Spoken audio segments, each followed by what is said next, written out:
Hi, sisters. So, we're going to be doing a bit of a manifestation kind of exercise, but I'm seeing it more like a way to really empower ourselves in our ability to manifest. And so, when I suggested the 5,000 US dollars and manifesting that, it was a way to open the mindset around that if the mindset is closed. So, for example, if you find yourself having any resistance or you find yourself just completely blanking it, it might be something to kind of lean into and see what's in the back of that. So, the first thing, really, in terms of manifesting, sometimes we actually think of manifesting in terms of manifesting something massive. So, we might think of wanting to be a millionaire, for example, or we might think of, manifesting a mansion or something like that, right? That seems so far-fetched and far removed from where we are now and what our experience is right now. And so sometimes we have an idea of what we want, but the thing is so far ahead in the future that we have no idea how we're going to get it. So we find ourselves just continuously dreaming about it for years and years and years on end. And sometimes continuously repeating that thing for years on end. But nothing ever shifts, nothing ever moves. We still find ourselves in the same scenario. So sometimes to bring the thing closer, we need to actually bring the thing that we're manifesting closer to us. So for example, and also to understand what your way of manifesting is.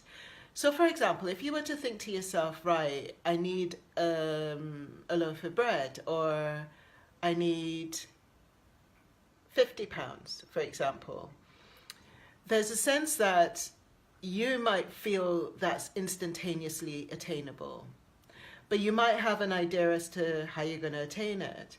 So you might think, oh, I'll go and I'll just basically go into the shop and sort of get it, and then you'll think about how you're going to do that possibly.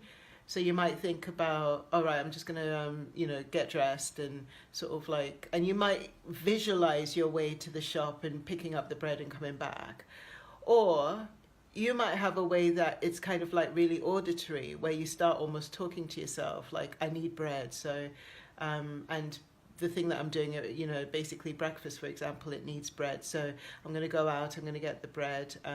Where am I going to go? I think I might go to Tesco's, that kind of thing. So you might be very auditory in the way that you manifest. Or it could be that you just feel it, like you get that sense that you sense a need for bread. And then you start sensing what that bread is going to feel like and be like and taste like. And that's kind of like what leads you down the road. So the first thing is to actually really get a sense of how you manifest. Get a sense of when it's a really small thing like that and it's just really seamless to be manifested. What is the way that you manifest it? How do you go about it? Because it's the same way of manifesting that you're actually going to apply to the larger things. So that's the first tip. That's the first tip that I've got for you in terms of manifesting. And the first tip that we have to play with, actually, to really figure out and feel into what is your way of manifesting. How do you do it? Do you do it visually? Do you do it auditory, where you kind of talk to yourself? Do you do it in terms of kinesthetic and taste and touch? There's a kind of thing about smelling out the deal, like almost being very intuitive, but very sniffing about it, like it smells like this kind of thing. Some people are very, very astute that way. So, and some, so there's a number of different ways, like visually. So there's a number, I'm a very, very visual person. So when I think of doing anything, the first thing I do is close my eyes and get still. And I actually see myself doing that thing, or see myself in the middle of that thing.